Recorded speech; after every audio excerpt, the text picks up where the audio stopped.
It's so exciting doing this episode. Why?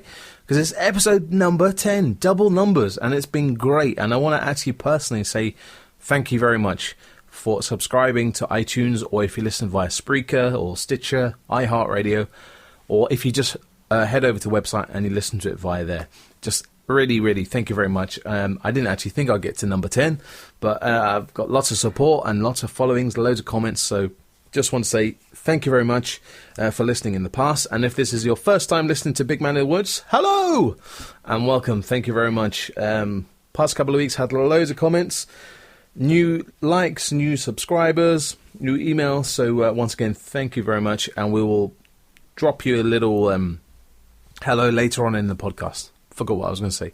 But what I want to kick off in episode 10 is if you go over to my website, it's actually just been revamped, bigmanofwoods.co.uk. If you go on the contact page and click SpeakPipe, you can record me a message, whether it's just a simple hello, thanks very much, Mark, or a question. And I received this question a couple of weeks ago. Hi Mark, this is Andy from Hendon. Can you recommend a good bushcraft knife for my 11-year-old son? So I thought what I'll do, I'll post the question to you guys, and you guys came flooding back. It's really cool. Thank you very much. David McRae says, I use both the Holtfors and Moira safety training knives with kids. I prefer the Moira blade, but the Holtford's handles. I think that's how you pronounce it. My apologies. Peter Tamsin says Moira Companion, Paul Wood from Military Mart. Hey Paul, he says the Moira Craft line. That's what I was going to say. Carlton, Blackbeard, Blackwell. His eldest son, who's 10, he's got his Moira, but only when supervising. So yeah, I can understand that, Carlton. James Harris says he's got a couple of Holterford knives. They're excellent for kids. They're sitting. Oh, that's a shame. Mine, I would say Moira knife. The two that I've got, Moira Clip, is like £11, and then I upgraded last year and got the Moira Bus, 15 quid. But just looking at Moira Craft line, just simply putting it into the search engine, they are approximately is about £8. There we are, the Moira Craft line High Q Safe, £8.48 is the cheapest that I found it. Really nice handle. Comes in a variety of colours, and instead of having a pointy end, so there you go, Andy. Hope that answers your question.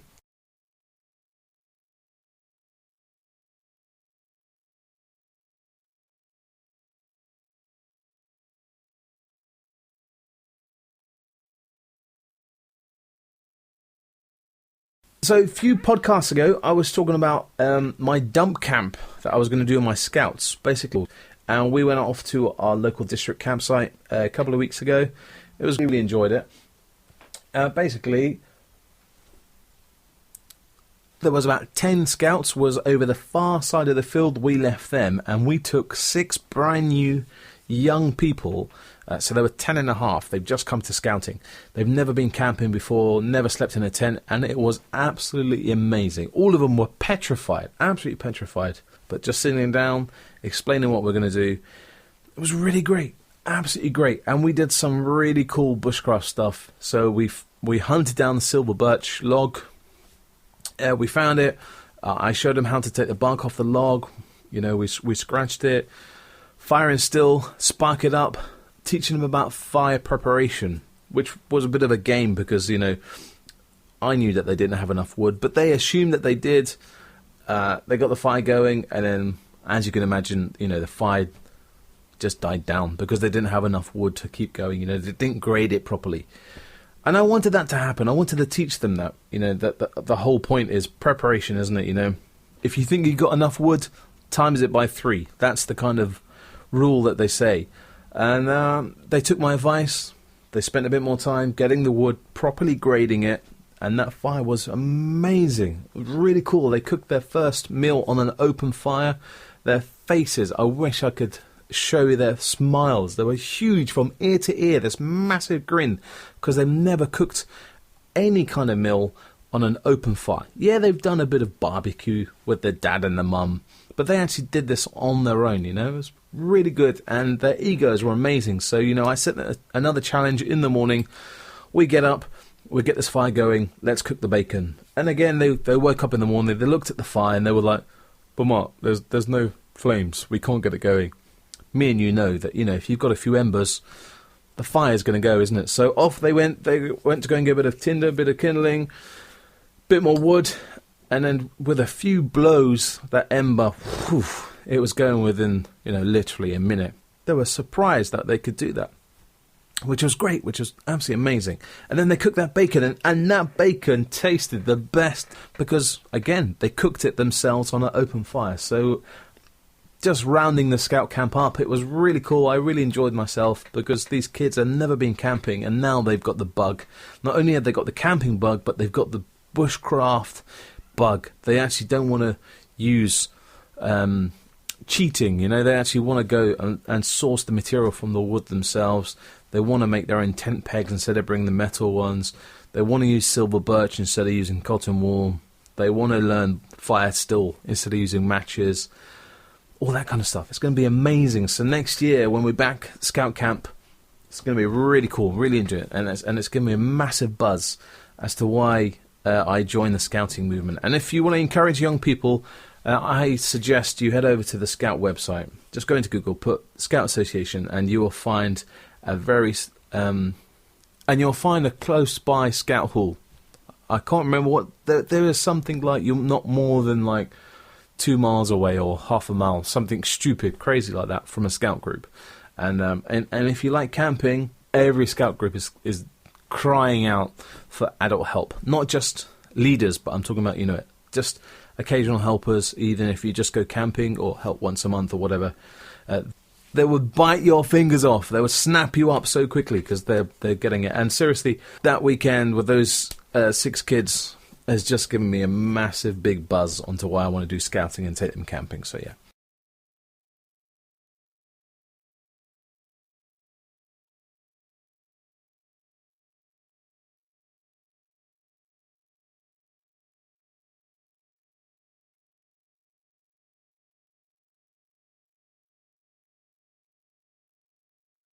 So the other day I noticed on Paul Kirtley's Facebook page that he is launching Paul Kirtley podcast.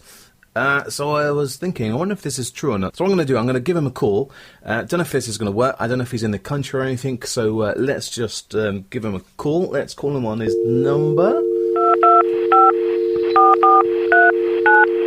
You never know if he's in the UK or anything. I don't know if he's canoeing in Canada. I know he recently done a Canada trip, didn't he? So it's like phoning him. It's a bit like, reminds me of, what did they call it? Going live. Remember when they used to phone someone? Is he going to answer, isn't he, anything? Let's just see if he answers or not.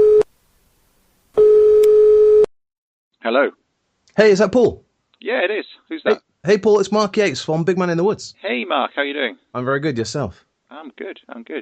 So the other day, in fact, it was yesterday, I think, you posted a little picture on Facebook about a podcast. Yeah. Is this true? What, that I posted a picture? Very good. There's a Paul Kirtley podcast coming very soon. There is indeed. Yes, It is true. It's all true.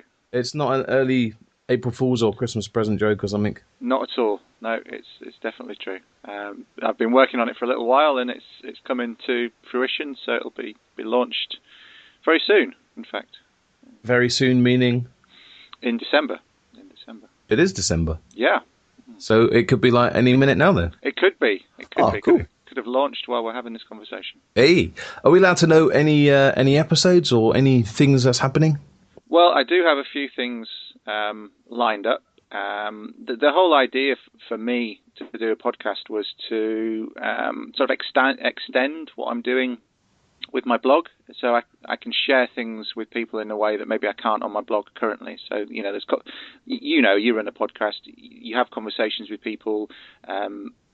You can't really turn that into text that people want to read necessarily, but it makes an interesting podcast. And that was one of the things that I wanted to do, so that as I'm traveling, as I'm doing trips, as I'm working with different people, I can have conversations about interesting subjects that people are going to be interested in, bushcraft, survival, outdoor life in general, and put that onto my blog as well. And of course, then you've got all the other ways that people can find you out there as well, which are proliferating. You've got iTunes and you've got lots of other indexes as well. So it was just a way of getting more information out to more people. So the plan really is to have interviews, to have conversations, and maybe some of them will be a bit more sort of magazine oriented with shorter sections, but certainly initially there's going to be one main feature in each podcast, which will be a discussion with another person with an area of expertise to do with the outdoors. So the first episode, I've got Dr. Sarita Robinson, who is senior lecturer at University of Central Lancashire, and her area of expertise is survival psychology. And the second episode, I've got a discussion with Ray Goodwin, the British canoeing maestro, who I know you're familiar with. And the conversation that we have there is really around the mindset that you use when you're making expeditions and the tactics that you use. And we actually recorded that on a canoe expedition we did in Canada in the early autumn. So that's a really interesting piece, because we were really in the expedition mindset, because we'd been on that trip already for 10 days. We're coming towards the end of the trip. We had a few more days to go, and we sat down one sunny morning and had this conversation about how we approached a trip like that and why we love expeditioning in the Canadian wilderness as well. It was just a fantastic environment to be in. And then I've got a very special guest coming for episode 3, but I'm not going to let that one out of the bag yet, so you're going to have to wait for that one. I thought I had one above you, because I was reading comments last night on Facebook, and Ray Goodwin kind of was hinting that he'd done an interview. I was hoping you weren't going to say it. I thought I was going to catch it. Okay. Damn. Okay, sorry. Stole your thunder. Damn. Well, Paul, I just wanted to have a quick phone call. Thank you very much for those few minutes, and we look forward to it. How can we get hold of the Paul Kirtley podcast? Any ideas? Yeah, so initially I will be posting onto my blog, and then I will be getting them listed onto the indexes, the directories, if you like, things like iTunes and the various other ones that are out there. So yeah, have a look at my blog, paulkirtley.co.uk. If you're not on my mailing list, you should be, and don't forget about those free videos you can still get. We can always we can always promote those. But no, have a look on my blog, and then I'll be submitting the feed to the directories, and they'll be popping up in various places. But yeah, come over to my blog, check it out, and it'll be on there soon. Excellent. Well, Paul, thanks once again, You're welcome. And we look forward to it. No worries. It's good to Cool. speak to you, Mark. Cheers. Take care.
So later on in the podcast, I was reading this in the paper today about a wood stove got blown up by a grenade. I'm going to tell you that a little bit later in the podcast, but while I've got your attention, please head over to the website, bigmaninthewoods.co.uk, and sign up to our email listings.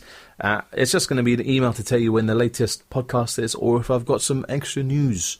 While you're there, I might as well ask you to be sneaky and go onto iTunes and drop us a comment and review and subscribe. That would be amazing.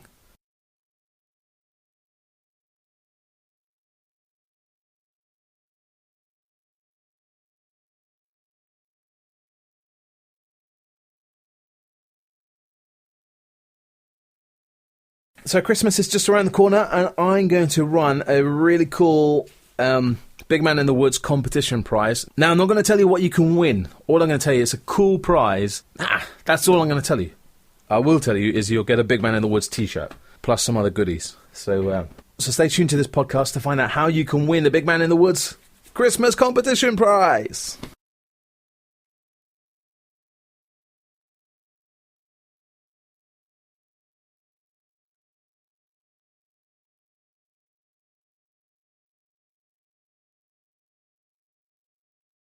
So at work the other day, someone was asking me, Mark, can you explain to me the whole sleeping bag, the seasons? What do they actually really mean? And it really caught me out because I was like, do you know what?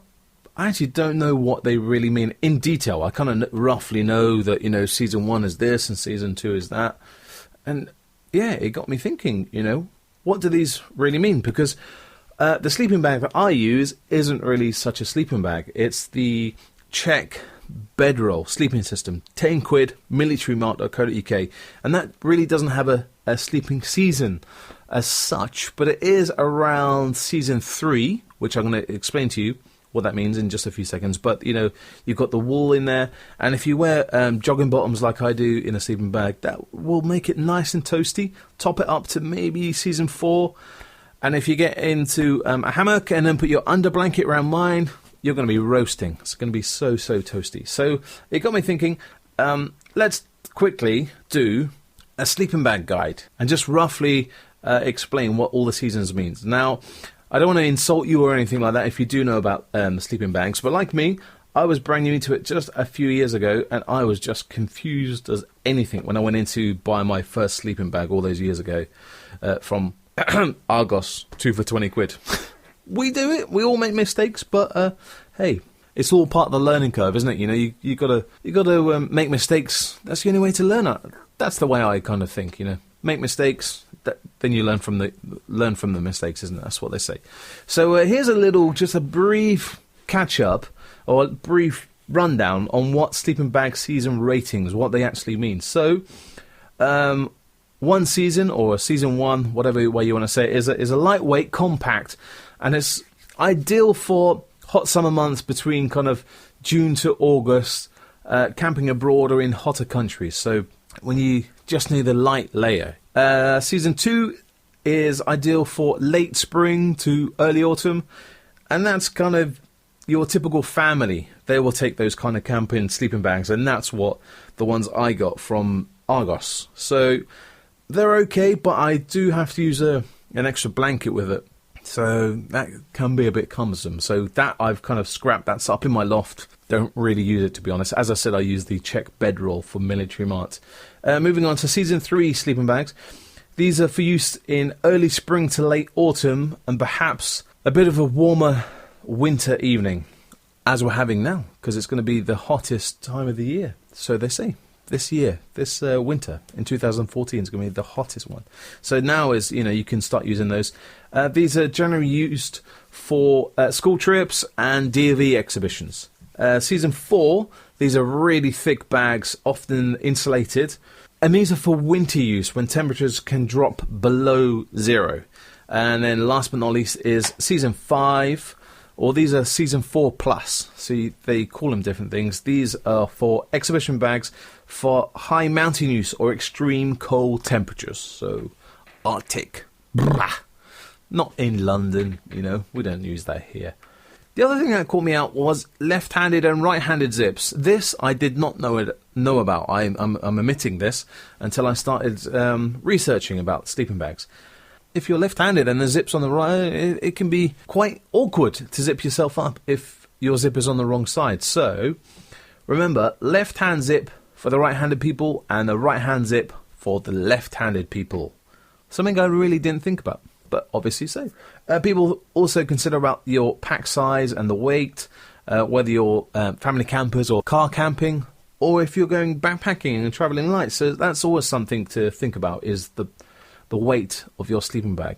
And then you've got to think about sleeping bag size. Are you a tall guy like me? So will you need to get an extra extension on the sleeping bag? You can get extensions on those sleeping bags, but sometimes the zip doesn't go all the way down. You can get different shapes. You can get the mummy, which rounds off above your head, or just a square, so your head isn't included. You can get a double sleeping bag, so if you move around in your sleep quite a lot, sleeping in a normal cocoon sleeping bag can be quite claustrophobic for some people. So maybe you want to go for a bigger size, or even a double sleeping bag if you want to take your partner and cuddle up to him. Something that my wife keeps hinting when we were going camping, but thankfully I avoided that. Ha ha ha. You're going to have a down sleeping bag. So these are like your down jackets.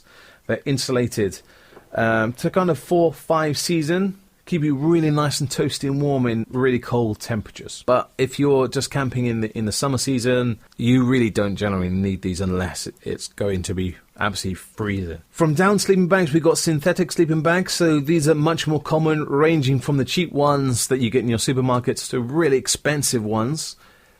They use synthetic, I can't say that word, never been able to say it, synthetic insulation that helps keep the colder air from reaching your body. And these bags you can use in varying temperatures depending on the rating of the sleeping bag. So you have to match them up, you know. Women's sleeping bags. This is another new subject, obviously. Well, I did look in for my wife, but I didn't think much about women's sleeping bags, but there is. And these are more technical. I quote, "They are for a better fit and insulation from the female figure. They are usually narrow at the shoulders to trap the warm air in, making it more effectively and keep air from getting in, while offering more room for a curved body shape." That's what it says, not what I said. And then we got our next little option is the children's sleeping bag. So this is a smaller and a shorter sleeping bag compared to your average adult bag, just because of a lot of air can circulate in the bottom part of the sleeping bag, isn't it? So smaller, less air to get colder, keep the body nice and warm. And while we're on the subject of sleeping bags, don't forget, if you are sleeping on the ground, you'll obviously need a roll mat. This is just a really thin bit of foam, and it puts a layer between you and the ground, because the ground will soak the body temperature out. So you want to make a bit of a gap between you and the ground. If you're going to get a roll mat, maybe invest a little bit more on a self-inflating mat. That's what I've got. I use that in my hammock. Think of like blowing up a balloon. So you're blowing up a roll mat on a nice cushion of air. They can range anything from a couple of quid. You can buy them in your supermarket to a bit more, 20 quid or whatever. Or then, from self-inflating, you've got to go to an air bed.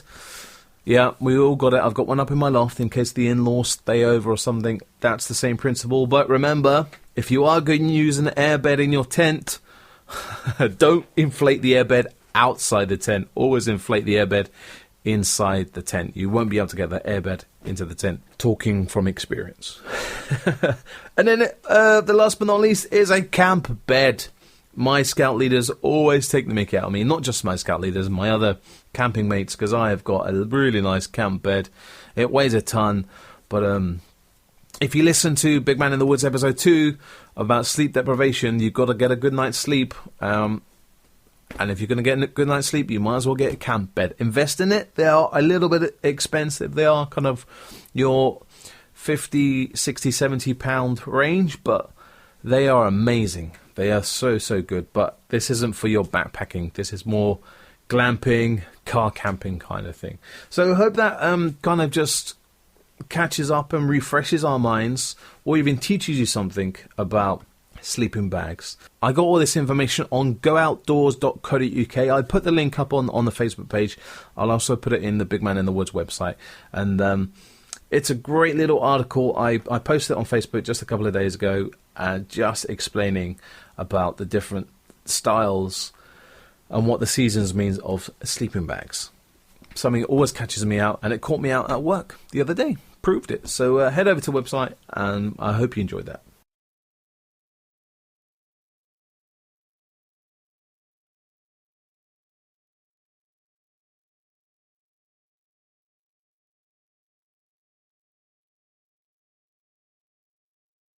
So, I was reading an article the other day, and it's one of those "and finally" points. But it's not "and finally" because it's in the middle of a podcast. But hey, and finally, in Australia, a wood-burning stove blew up after a World War II grenade was thrown on it.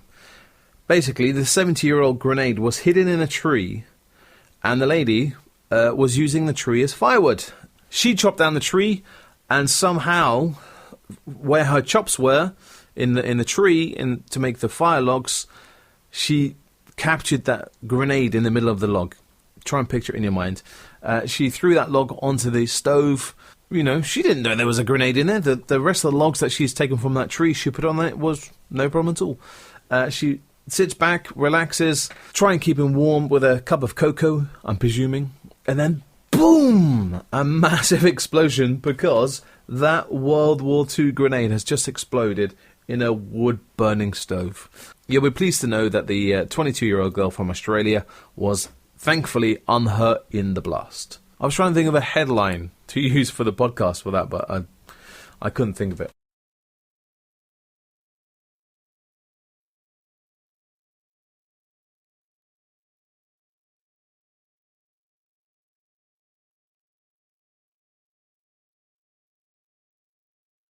So something I've been doing over the past couple of weekends, while it hasn't been the best of the weathers, we have been discussing it on Facebook about, going autumn camping and winter camping, but I've got a young one, and in the past episodes I've been telling you that my family at the moment means so much to me. And yeah, it'd be great to go camping in the winter, and it'd be great to go camping when it's snowing and all that kind of thing, but at the moment, priority is family, which means I can't go camping when it's cold, because my wife won't let me, basically. So what I've been doing some stuff at home and in my garden, and I've just been trying to do some experiments. We've all seen these YouTube videos about making waterproof matches and making this and making that, but do they actually work? So I've been making some videos, which I will post on the website in the next few days, about DIY matches. Do they work? Are they worth all the aggro? Or can you just go and buy some simple waterproof matches and save the time and money? Well, yes, you can do that, but it's been more fun for me to making my own waterproof DIY matches. And one thing that has worked so well, and it's the most simplest thing to make waterproof matches. Guys, go to your girlfriend's, your wife's makeup drawer and get a pot of nail varnish. I've made a video for this, so don't worry about that. I'll put it on the website in just a few days. But this is what you do. You get a normal match. You get your wife's nail polish.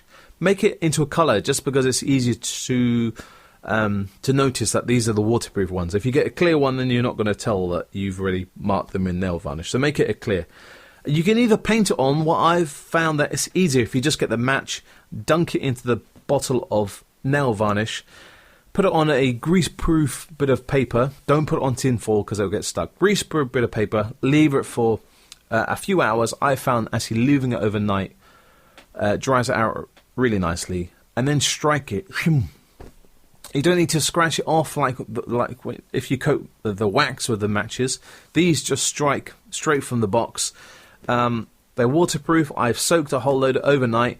Yep, you can take the dampness off the match with a tissue or something, but I've even just got straight the wet ones, sparked it straight from the matchbox, and they spark so nicely. And that's all you got to do is dunk your normal match in a nail varnish. I put a video on the website in the next couple of days.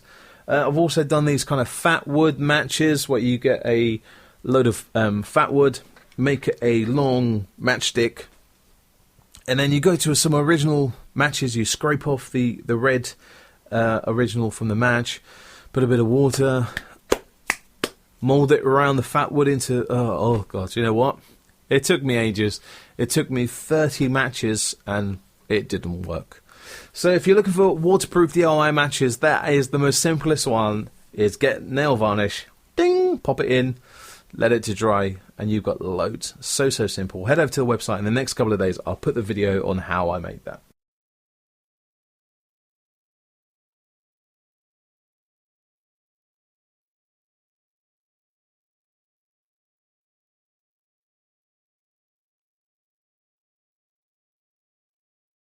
And that, guys, is episode number 10. Short and sweet. I hope you enjoyed it. I hope you've learnt quite a few little bits.